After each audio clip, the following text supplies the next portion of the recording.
Soyez bénis de la part de l'Éternel. Nous sommes dans Isaïe 45, verset 15. Mais tu es un Dieu qui te cache, Dieu d'Israël, sauveur. Nous continuons notre exposé sur l'énigme.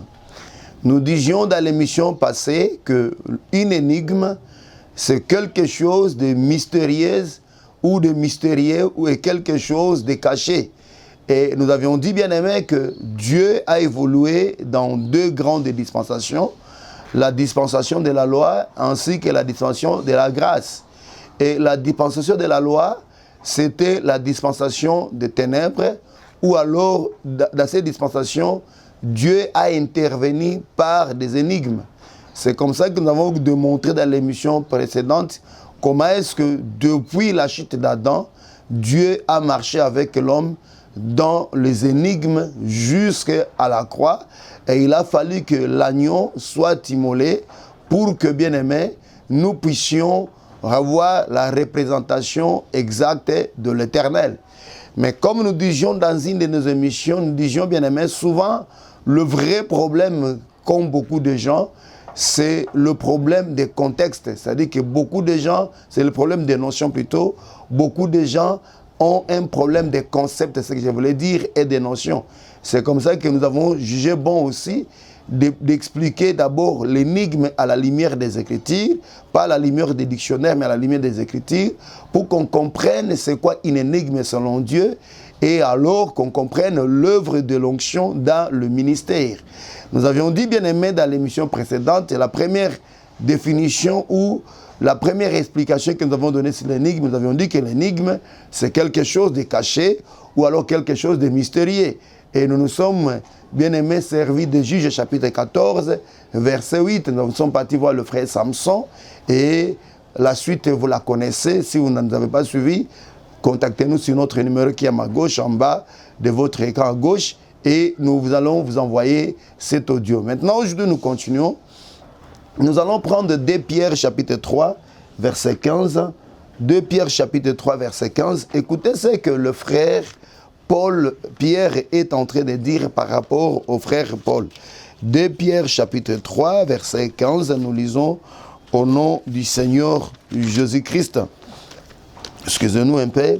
2 Pierre chapitre 3, verset 15. Là, c'est le frère Pierre qui est en train de parler sur le frère Paul. Et moi, j'ai toujours aimé ça, un frère ministre qui témoigne la grâce de notre ministre. Ça, c'est l'exemple de la maturité. Nous allons lire au nom du Seigneur Jésus. 2 Pierre 3, verset 15. Qu'est-ce que la Bible nous dit?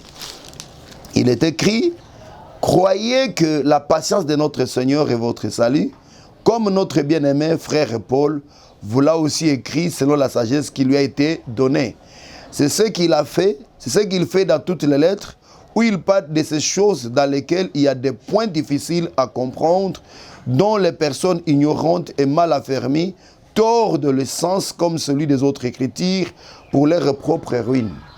Nous avions expliqué, bien aimé, que dans l'Ancienne Alliance, le Seigneur a intervenu par des choses, par des questions difficiles. Il a intervenu par des propos difficiles. C'est comme ça que quand vous prenez Daniel chapitre 5, au verset 12, Belchatsar dira à Daniel, on m'a dit que Daniel chapitre 5, verset 12, il dit que on m'a dit que, parce qu'on trouve chez lui, chez Daniel, nommé par le roi Belchatsar, un esprit supérieur de la science et de l'intelligence, la faculté d'interpréter des songes, d'expliquer les énigmes et de résoudre des questions difficiles, que Daniel soit donc appelé, il donnera l'explication. Là, on nous fait voir la femme de Belchatsar qui a dit à son époux que Daniel soit appelé pour donner l'explication parce qu'en lui, il y a l'esprit supérieur, il y a l'onction qui lui donne la capacité de résoudre les questions difficiles. Nous disions bien aimé que Dieu dans l'Ancienne Alliance a intervenu par des questions difficiles. Il a intervenu par des choses difficiles. C'est ce qu'aussi le frère Pierre est en train de répondre dans 2 Pierre chapitre 3 verset 15. Il dit que dans les Écritures, il y a des choses difficiles à comprendre. Et les personnes mal affermies tordent même le sens. C'est-à-dire, bien aimé, la Bible que vous voyez là, c'est un livre qui contient des choses difficiles. Et le ministère a été établi, non pas pour nous compliquer encore les choses, mais le ministère a été établi pour nous expliquer, nous faciliter les choses. Mais pour que vous compreniez ce que nous sommes en train de dire, nous allons d'abord retourner aussi, nous allons donner des témoins pour que vous compreniez que l'Éternel Dieu, bien-aimé dans sa manière de faire dans l'Ancienne Alliance, il a toujours intervenu par des questions difficiles, et pas seulement dans l'Ancienne Alliance, même dans la Nouvelle Alliance, bien-aimé, il y a certains écrits de l'Ancienne Alliance, de la Nouvelle Alliance, qui sont des choses, des questions difficiles. C'est ce que le frère et Pierre aussi témoigne ici, que dans les écrits de Paul, il y a des choses difficiles à comprendre. Et voilà pourquoi le ministère a été établi pour, bien-aimé, nous faire comprendre ces choses difficiles. Mais nous prenons Ézéchiel chapitre 37. Je vais lire au nom du Seigneur Jésus. Ézéchiel chapitre 37 qui nous dit la parole du Seigneur. Voilà pourquoi, bien-aimé, comme Dieu a toujours intervenu par des questions difficiles, le ministère est appelé à prier. Parce que, excusez-moi que je puisse ouvrir cette parenthèse, aujourd'hui nous sommes confrontés à un groupe des hommes de Dieu qui ne prient plus, qui prennent du temps plus à écouter d'autres et à lire des syllabes et ils viennent vociférer devant le peuple de Dieu. Mais ils ne savent pas que le ministère marche aussi avec la prière pour que Dieu nous ouvre, bien aimé, l'intelligence afin que nous comprenions la révélation. Vous verrez que, bien aimé, lorsque le roi Nebuchadnezzar a voulu tuer les saints de Babylone, Daniel, après avoir reçu l'information, il prit Shadrach, Meshach et Abednego, ils se retirèrent dans la prière, ils partirent chercher Dieu pour que l'Éternel puisse, bien aimé, leur révéler les songes du roi et son explication. Parce que c'était quelque chose de difficile qu'aucun humain ne pouvait, bien aimé, donner la révélation. Et c'est comme ça que même le sage de Babylone diront au roi de Nebuchadnezzar que la chose que vous demandez, aucun homme sur la terre peut donner la réponse au roi, excepté ceux-là qui ont les esprits, qui ont des esprits ou l'esprit qui n'habite pas au milieu des hommes. Vous comprenez bien, aimé, c'est pour vous dire que ici, le roi Assyrus, le roi Beltsatsar, ici, il typifie aussi Dieu. Excusez-nous, dans cette chambre-là, il typifie aussi Dieu. C'est-à-dire que le Seigneur, quand il intervient avec des questions difficiles. Voilà pourquoi, bien aimé, nous ne devons pas croire que le ministère ou l'enseignement, c'est juste un jet d'enfant. Vous prenez seulement un verset de la Bible, vous la lisez, puis vous commencez à parler aux gens. Non, quand vous lisez la Bible ou vous lisez les Écritures, il faudra que le ministère ait aussi ce temps-là d'aller chercher l'Éternel, afin que l'Éternel le révèle, bien-aimé, les choses cachées. Ce n'est pas ce que nous voyons aujourd'hui. Vous verrez un samedi là, le pasteur, au lieu d'être en prière pour chercher la révélation de Dieu, lui, il est dans des magasins en train de chercher la veste pour que le dimanche, il puisse impressionner les gens. Que le Dieu de Dieu soit là. Nous prenons Ézéchiel 37. Ézéchiel 37. Nous prenons le verset 3. Je vais lire au nom du Seigneur Jésus. Je prends le verset 3. Il dit, il me dit, fils de l'homme, ces eaux pourront-ils revivre? Je répondis, Seigneur, l'Éternel, tu le sais. Ici, l'Éternel était en train de démontrer, il est en train de démontrer à Ézéchiel la vision de la restauration d'Israël. Nous sommes ici dans la vision des ossements desséchés. Et la vision des ossements desséchés, c'était une vision par rapport à la restauration d'Israël.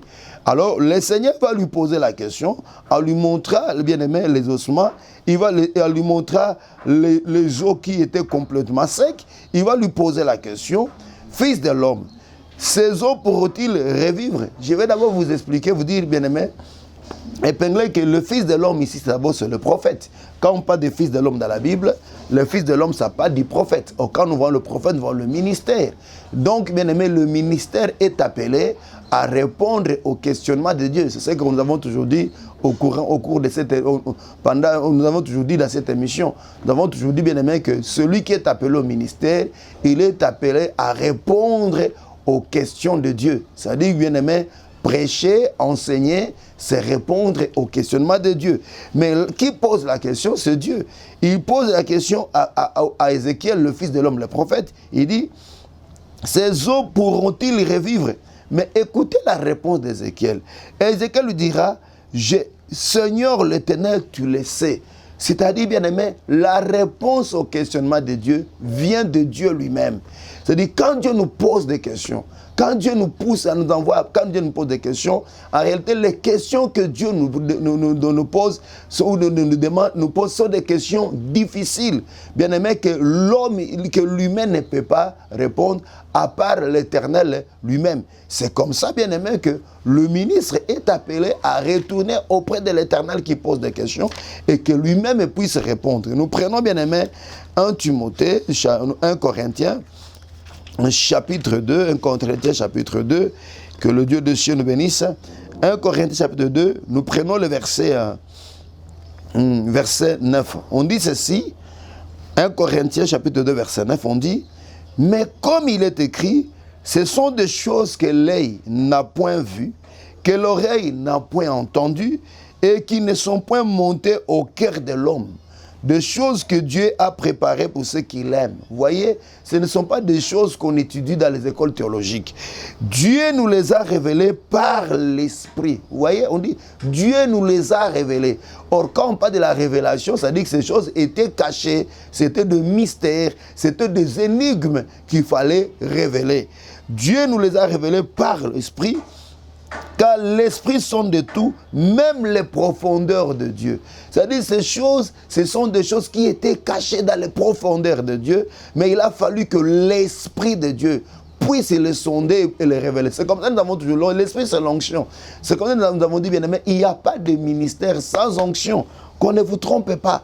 Il n'y a pas de ministère sans onction, sinon vous commencerez à fabriquer des choses. Et aujourd'hui, bien aimé, on a plusieurs fabricants qu'on appelle les ministres. En réalité, ce sont des fabricants. C'est-à-dire qu'ils prennent les Écritures, ils les collent de leur manière, ils le fabriquent de leur manière et ils viennent exposer ça au peuple de Dieu. C'est comme ça qu'il n'y a pas la vie. Parce que, bien aimé, le Seigneur, la Bible nous dit dans Marc 16, 20, que le Seigneur confirmait sa parole par des signes, des prodiges. Mais aujourd'hui, bien aimé, certaines prédications sont devenues comme des cours de philosophie. Et par conséquent, le peuple ne voit pas la main de Dieu. Parce qu'en réalité, les choses qui sont dites là, ce n'est pas la parole de Dieu, mais c'est la fabrication humaine.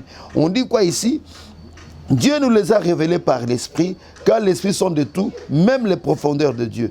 Le verset 11 maintenant nous dit, lesquels des hommes en effet connaissent les choses de l'homme, si ce n'est l'Esprit de l'homme, qui est en lui. De même, personne ne connaît les choses de Dieu, si ce n'est l'Esprit de Dieu. Vous voyez? C'est-à-dire, les choses de Dieu sont des choses difficiles que l'Esprit humain ne peut pas saisir. Les choses de Dieu sont des questions difficiles que l'homme charnel ne peut pas comprendre. C'est comme ça qu'on nous dit que l'homme animal, oui, quelque part ici dans 1 Corinthiens, on dit que l'homme animal ne saisit pas les choses de l'esprit, car c'est spirituellement qu'on en juge. Vous voyez bien, on dit que c'est spirituel. Oui, le verset 14. 1 Corinthiens 2, 14, on dit, mais l'homme animal ne reçoit pas les choses de l'esprit de Dieu, car elles sont une folie pour lui. Et il ne peut les connaître parce que c'est spirituellement qu'on en juge. Vous voyez? Ça dit que quand nous parlons des énigmes ici, les énigmes ou l'énigme c'est une chose difficile. Les énigmes sont des questions difficiles. Donc Dieu a intervenu dans l'Ancienne Alliance par des questions difficiles. Les discours de Dieu sont des discours difficiles. Voilà pourquoi il faut que celui que Dieu a établi comme porte-parole puisse d'abord avoir l'onction et que cette onction puisse lui les révéler, bien-aimé, afin qu'il puisse en parler au peuple. C'est comme ça que beaucoup de gens ont tordu le livre de Matthieu, de Marc, de Luc et de Jean, croyant que ce sont des choses de terre à terre. Or, en réalité, ça, ces 4 livres que je vous ai cités sont des livres très, très énigmatiques et qui demandent, bien aimé, l'Esprit de l'Éternel pour les comprendre. Que le Dieu de Dieu soit loué. Ça, c'était le premier témoin. Je vais prendre le deuxième témoin.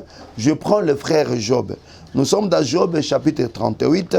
Écoutez ce que le Seigneur est en train de nous dire. Quelqu'un me pose la question, pourquoi, homme de Dieu, tu pars comme tu...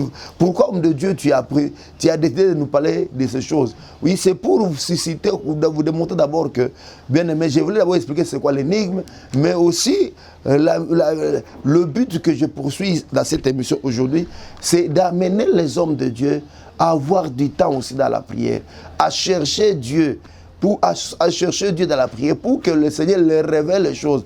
Parce qu'aujourd'hui, on a fait un constat que beaucoup d'hommes de Dieu ne prient plus. Et bien aimé, c'est comme ça que certaines choses sont devenues mystérieuses, sont restées mystérieuses auprès d'eux. Or, le Seigneur Jésus-Christ a dit, pour vous, je ne vous parlerai plus en parabole. Donc, il faudra avoir le temps de chercher celui qui a fait sa parole, celui qui a inspiré sa parole pour qu'il puisse donner l'explication. Job chapitre 38. Nous prenons le verset 3, on dit « Saint terrain comme un vaillant homme, je t'interrogerai et tu m'instruiras. » Premièrement, vous allez comprendre ici, je vous ai toujours dit que, je vous ai disais la fois passée que le ministère, c'est une histoire des vaillants. C'est-à-dire que le ministre, on doit trouver en lui la vaillance. Si dans le ministre, il n'y a pas la vaillance, il aura un problème dans le domaine de l'interprétation. Donc le ministère doit avoir la vaillance pour nous interpréter les Écritures. Et ici, le Seigneur dit, Saint terrain comme un vaillant homme, je t'interrogerai, tu m'instruiras. C'est-à-dire, l'instruction, c'est la réponse à l'interrogation de Dieu. Mais écoutez ce que Job a répondu à Dieu. Là, nous sommes dans Job 38, verset 3. Maintenant, écoutez la réponse de Job à cette question. Là, je vais directement dans Job 39, je prends le verset 36 jusqu'au verset 38. Job dit, Job répondit à l'Éternel, dit, voici, je suis trop peu de choses que te répliquerai-je. Voici, je suis trop peu de choses que te répliquerai-je. Je mets la main sur ma bouche, je parlais une fois, si je ne répondrai plus. Je parlais une fois, je ne répondrai plus. Deux fois, je n'ajouterai rien. Le Seigneur Jésus va s'exclamer, un jour il va s'exclamer, il dira, Père, il va exclamer, il dira, Père, je te loue parce que tu as caché ces choses aux sages et tu les as révélées aux petits enfants. Vous voyez? Ça dit que bien aimé, ces choses ici, même les sages de ce monde ne peuvent pas les comprendre. C'est comme ça que dans 1 Corinthiens, bien aimé, le frère Paul dira que Dieu a confondu les sages de ce monde avec leur sagesse. C'est-à-dire que les choses de Dieu sont des choses tellement difficiles qu'aucune école séculière, bien aimé, peut nous donner l'explication. Là, Dieu demande à Job, il dit, Saint terrain comme un vaillant héros, comme un vaillant plutôt, je t'interrogerai et tu m'instruiras. Et Job qui lui répond, voici, je suis trop peu de choses, bien aimé. C'est par la grâce que nous portons ce précieux trésor dans ces vases de terre. Bien aimé, vous devez savoir, c'est par la grâce que nous parlons de la part de Dieu. Quand vous voyez un homme de Dieu en train de parler et que vous jubilez, sachez bien aimé que c'est juste une grâce. Personne n'est capable dans ces choses. Personne ne peut se monter de dire qu'il est capable dans ces choses. Personne n'est suffisant dans ces choses. Si Dieu ne vous fait pas grâce, je m'excuse, si Dieu ne vous fait pas grâce, bien aimé, vous ne serez jamais, vous ne saurez jamais. Personne n'est suffisant. Et personne n'est suffisante, plutôt, ce que je voulais dire.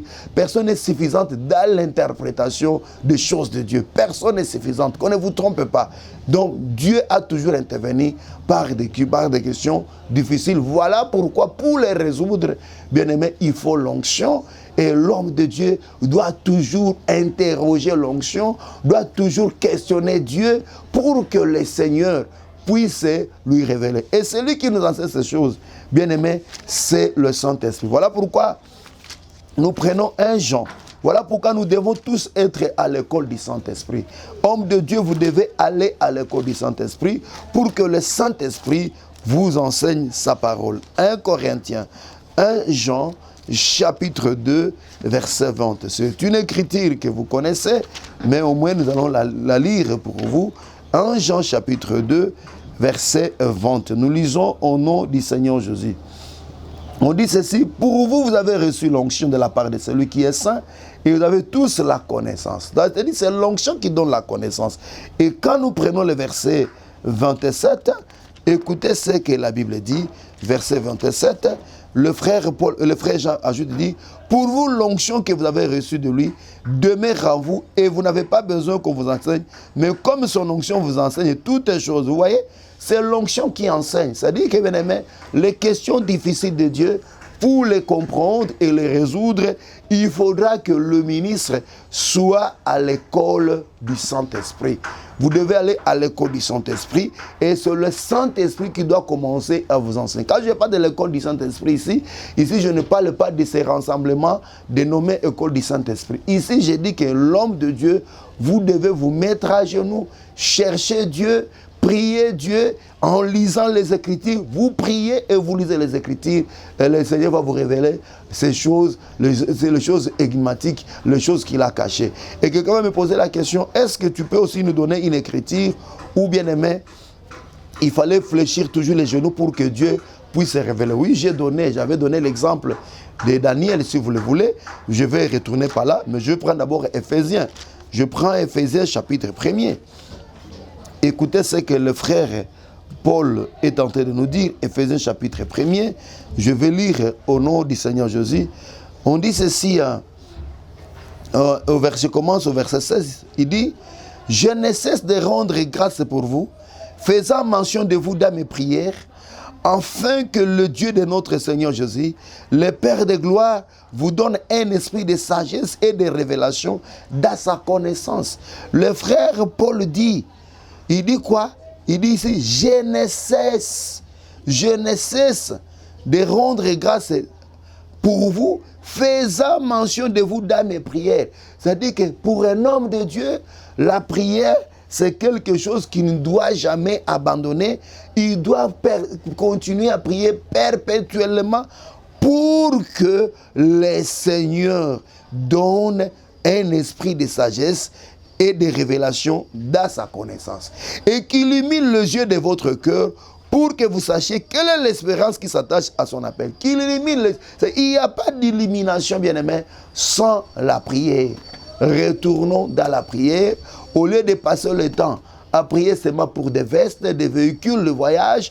Mais l'homme de Dieu est appelé aussi à prier pour que le Seigneur lui ouvre, bien-aimé, illumine les yeux de son cœur pour que le Seigneur continue à lui donner, bien-aimé, un esprit de sagesse et de révélation dans sa connaissance. Vous voyez que le ministère, l'onction, l'esprit que nous avons reçu, ce n'est pas un esprit de fainéantisme.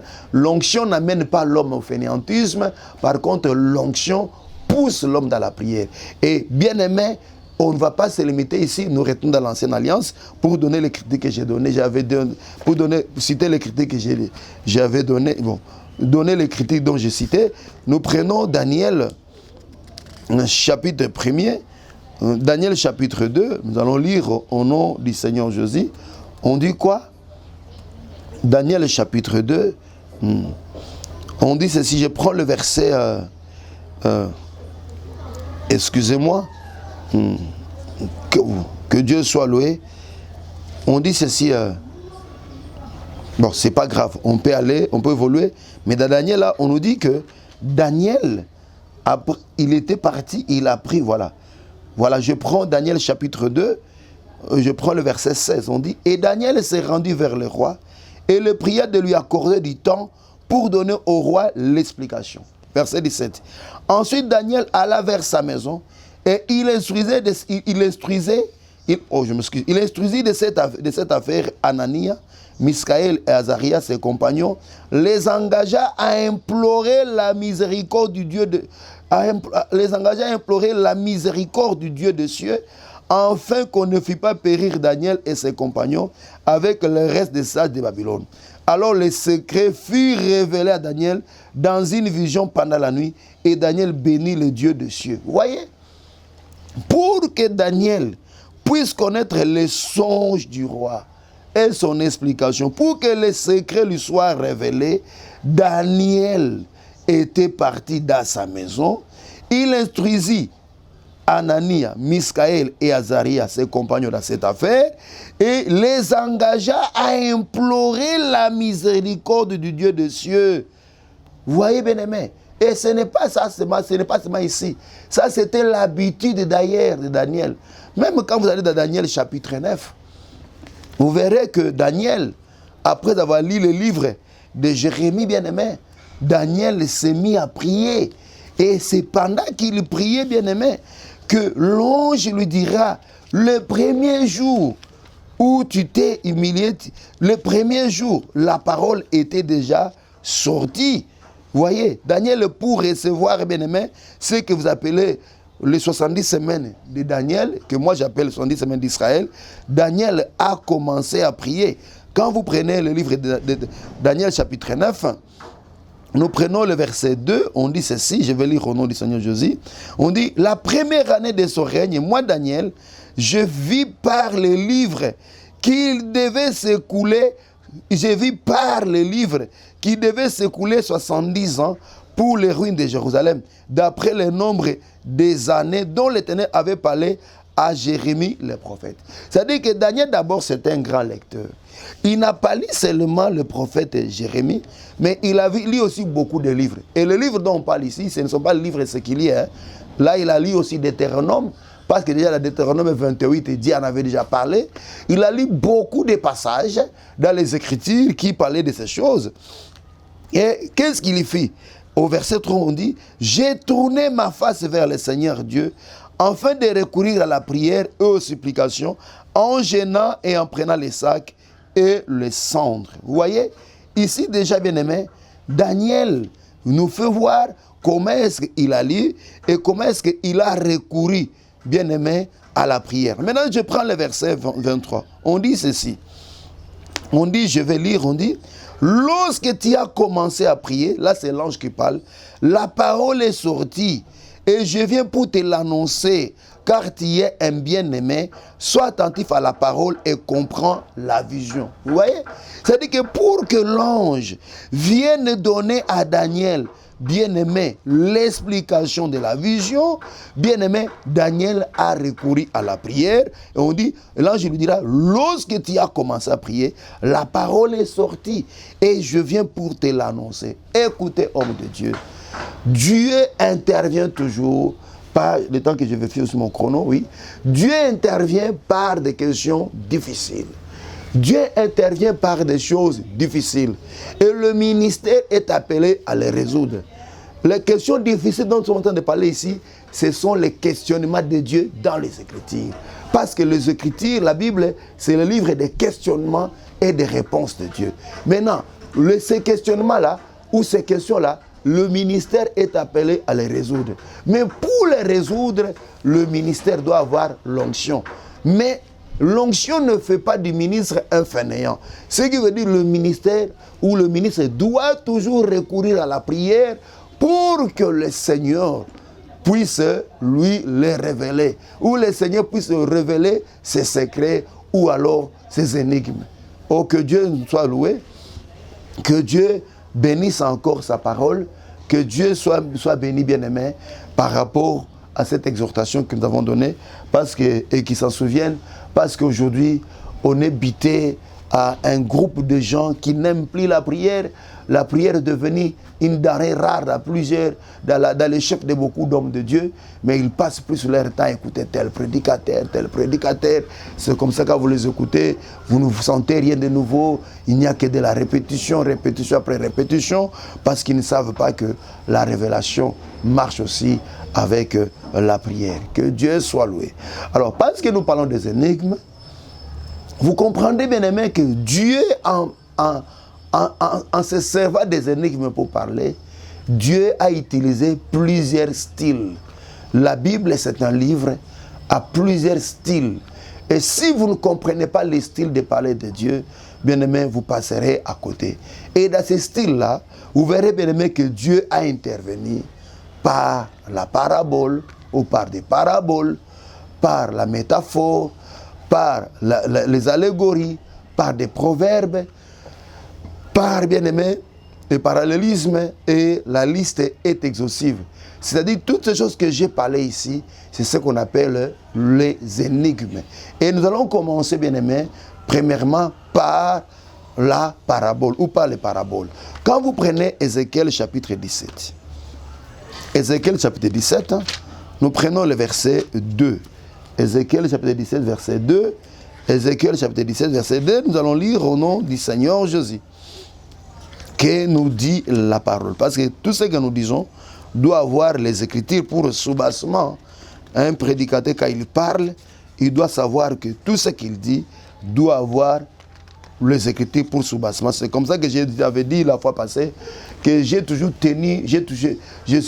été rigoureux avec les présidents de culte, parce que souvent ils nous disent des choses qui n'ont rien à voir avec les Écritures. Il est écrit dans Ézéchiel 17, versets 1 à 2, « La parole de l'Éternel me fit adresser en ces mots.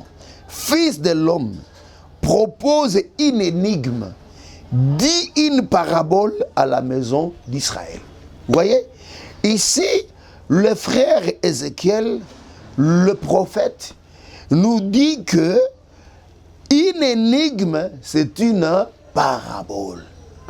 Voilà pourquoi le Seigneur Jésus, en venant, bien-aimé, il a marché en parabole.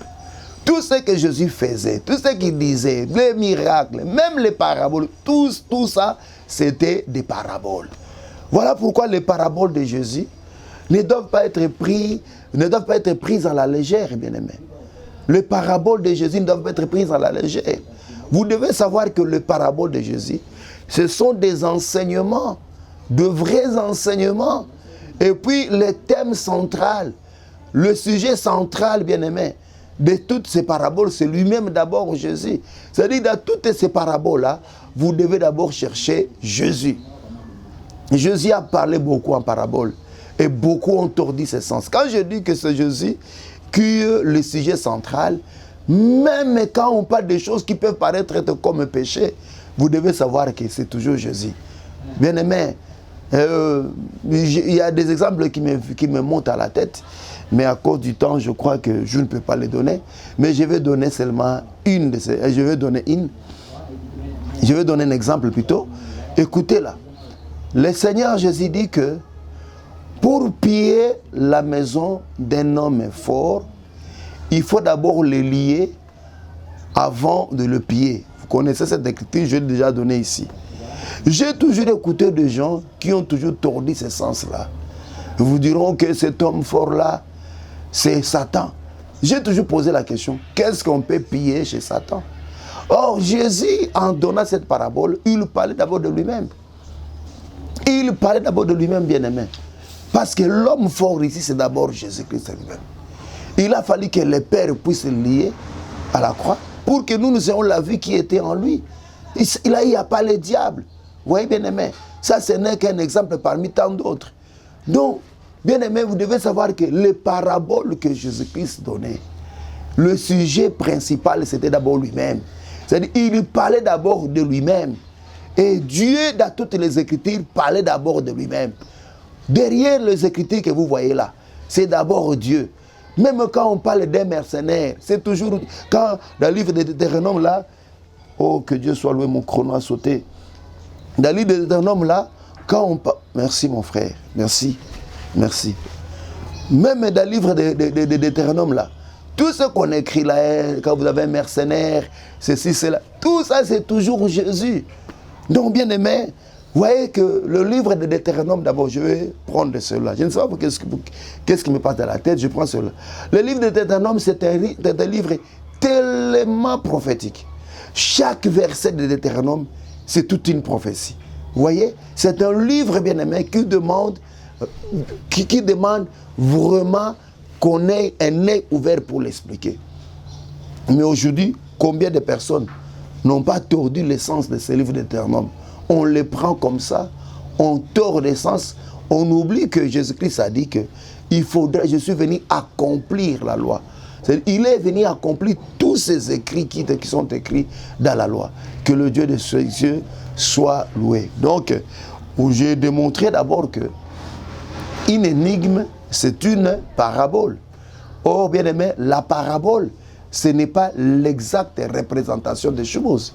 Mais dans la parabole, il y a une réalité cachée. Quand on parle de la parabole, c'est quelque chose qui cache en elle une vérité. Et le ministère est appelé à nous révéler les vérités cachées dans les paraboles. Que Dieu soit loué. Deuxième chose, je vais donner encore, je suis en train de veiller sur mon chrono, je vais encore donner bien aimé, une autre explication biblique de l'énigme. Là, nous prenons Galates chapitre 4, verset 24. Galates chapitre 4, ça c'est connu de tout le monde. Galates chapitre 4, verset 24. Là, le frère Paul est en train de parler sur les deux montagnes. Galates 4, verset 24. Il dit ceci, je peux commencer au verset 21. Dites-moi, vous qui voulez être sous la loi, n'attendez-vous point la loi? Je répète, dites-moi, vous qui voulez être sous la loi, n'attendez-vous point la loi? Car il est écrit qu'Abraham eut deux fils, un de la femme esclave et un de la femme libre. Je vais préciser ici.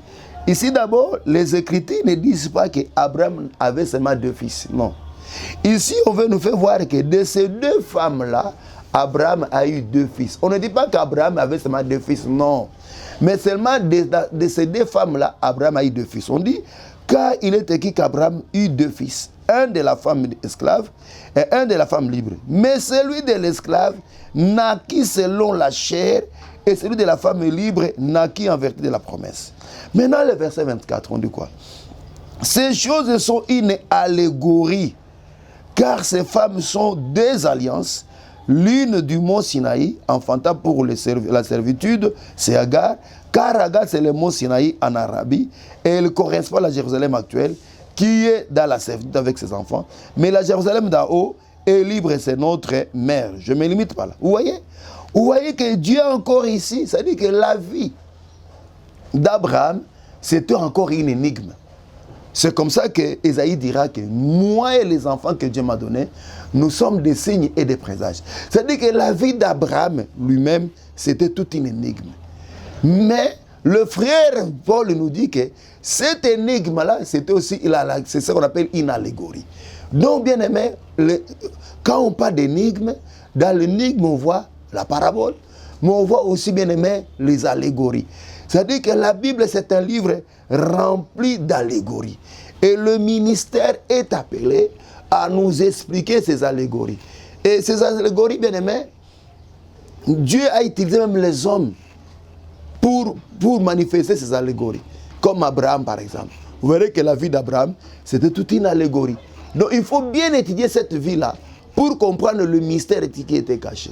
La vie de Samson, c'était toute une allégorie qu'il faut bien étudier, bien aimé. La vie, bien aimée, de Salomon, c'était aussi une allégorie. La vie de la royauté de David, c'était une allégorie. Vous voyez, bien aimé, et le ministère a pour mission de nous expliquer ça. Tout ça, c'est ce que nous appelons des énigmes. Que Dieu soit loué. On ajoute encore, va ajouter encore quelque chose. Si Dieu nous fait grâce, nous prenons Proverbe chapitre 1, verset 6. Là, nous allons voir comment est-ce que le frère Salomon est en train de définir aussi l'énigme. Proverbe chapitre 1er, verset 6. Proverbe 1er, verset 6. Que le Dieu de cieux nous bénisse.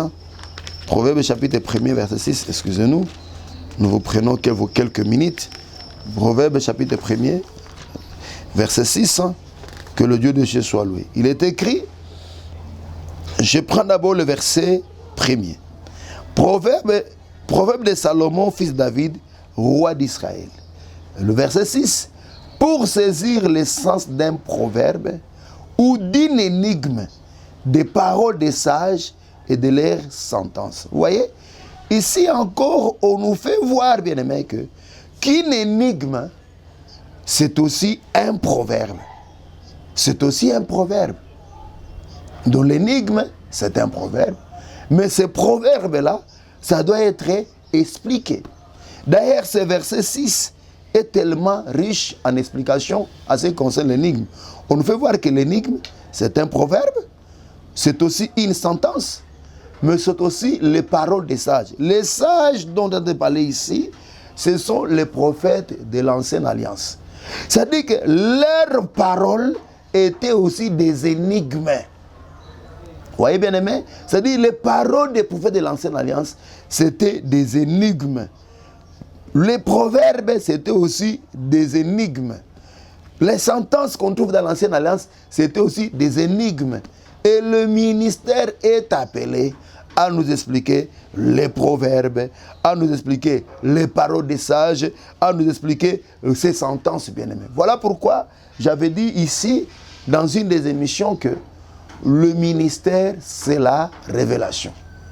Que vous soyez prophète, apôtre, ou qui vous voulez, sachez d'abord que le ministère, c'est la révélation, parce que tout ça était des énigmes. Tout ça était des énigmes. Et celui qui est appelé au ministère est appelé à nous expliquer toutes ces choses. Que Dieu soit loué. Et si je peux ajouter encore quelque chose, vous comprendrez que dans Matthieu 12, 40, le Seigneur a utilisé même la métaphore. Matthieu 12, 40, merci mon frère. Matthieu 12, 40, vous verrez que le Seigneur utilise même la métaphore. On dit ici, quand on prend le verset 40, on dit: car de même que Jonas se fut 3 jours et 3 nuits dans le ventre d'un grand poisson, de même le Fils de l'homme sera 3 jours et 3 nuits dans les seins de la terre. Donc, tous ces styles, ces formes de styles, le ministère est appelé à les connaître, que ce soit la métaphore, que ce soit la parabole, que ce soit bien aimé, le métaphore, le parabole, c'est-à-dire que ce soit l'ensemble des métaphores, des paraboles, des allégories, des proverbes, même le parallélisme, c'est que je n'ai pas touché. Bien aimé, tout ça, le ministère est appelé à les connaître. Pourquoi? Parce que si le ministère ne maîtrise pas ces choses, ne pourra jamais faire connaître au peuple l'énigme ou les énigmes de Dieu. Parce que les énigmes sont appelées à être expliquées. Et je crois, dans l'émission prochaine, bien aimé, nous allons ajouter maintenant à ce qui concerne l'explication. Parce que l'énigme ne doit pas rester telle qu'elle est. Parce que si l'énigme reste telle qu'elle est, le peuple n'aura pas la vie. Par conséquent, il faudra que l'énigme soit expliquée. C'est comme ça que je vous dirais que toutes les allégories qui sont dans la Bible, les métaphores qui sont dans la Bible, les paraboles qui sont dans la Bible, le parallélisme qui sont dans la Bible, les allégories qui sont dans la Bible et autres formes de style que Dieu a utilisées, toutes ces choses-là, bien aimés, le ministère est appelé à les expliquer. Vous comprendrez maintenant que, voilà, vous allez comprendre que le ministère, ce n'est pas une œuvre de fainéantisme. Donc le ministre ne sont pas des fainéants. Et c'est comme ça que vous verrez que Pierre dira qu'il n'est pas convenable que nous quittions la prière et le ministère de la parole pour aller servir à la table. Vous comprendrez que le ministère, bien aimé, merci mon frère, c'est tout un travail que demande vraiment une concentration, et ça avec l'œil du Saint-Esprit.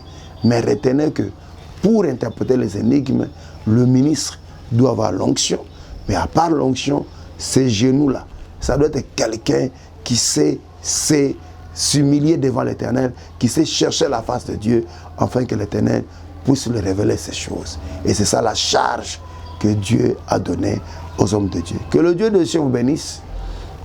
Nous continuons notre programme de prière. Ce jeudi, nous sommes encore là. Nous avons dit que nous avons 4 jeudis au Sambo dans ce mois d'avril. Nous venons déjà de passer 2 jeudis. Ce jeudi, nous sommes encore là. Que Dieu vous bénisse.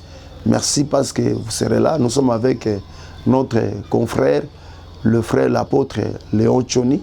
Notre confrère, notre frère, apôtre Léon Tchoni, qui nous aide aussi, un bon homme de Dieu, qui parle bien et à qui Dieu a communiqué aussi la grâce de la prophétie.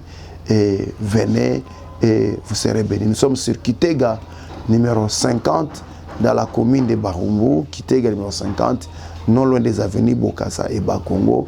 Et pas seulement ça, si vous voulez aussi prier avec nous, nous sommes sur WhatsApp. Nous avons notre groupe de prière devant sa face sur WhatsApp.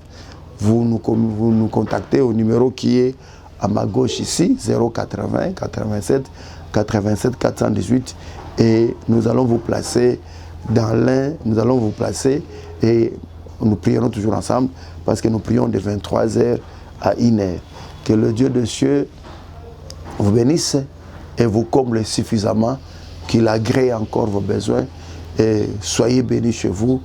Je ne sais pas s'il me reste combien de minutes, mais que le Dieu des cieux vous comble de sa grâce, vous visite et pour autres questions, veuillez nous appeler et nous sommes là pour vous répondre. Que le Dieu des cieux soit avec vous. Ciao et au prochain numéro. Merci.